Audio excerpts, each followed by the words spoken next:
much, Derek. Surely I'm not that bad that everybody has to leave the hall before I speak. Listen, delegates, it's a privilege to move this motion.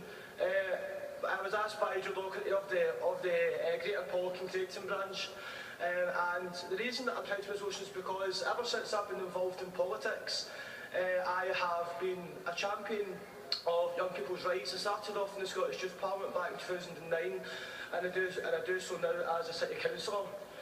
And the reason that this debate is important to me is because of the people that I represent in the East End of Glasgow. And it's young people. I represent those people who live in some of our most deprived communities, who are in jobs where it pays the minimum wage. Now, not that I want to make anyone jealous here, confidence, even yourself, Derek, but I'm only 21 years old.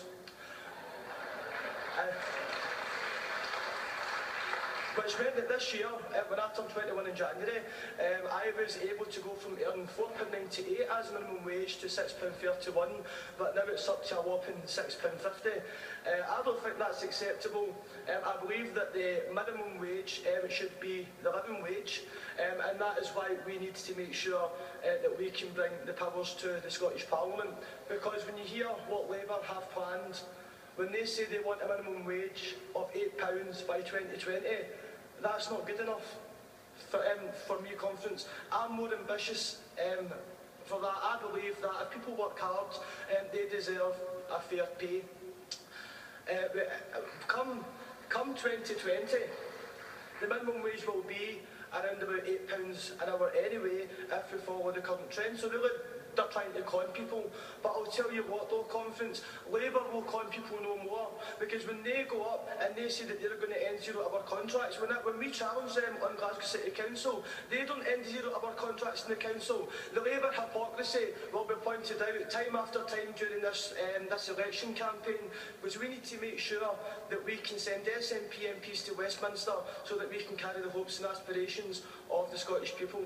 And part of that is making sure that people do get a fair wage for hard day's work.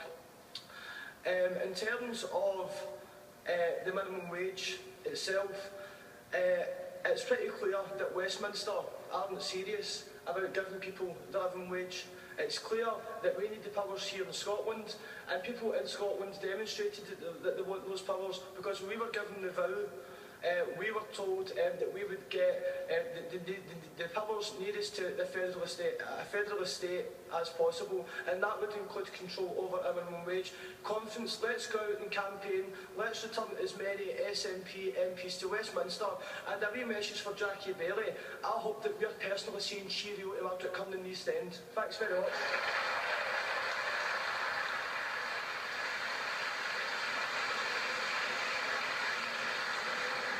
Thanks, Austin.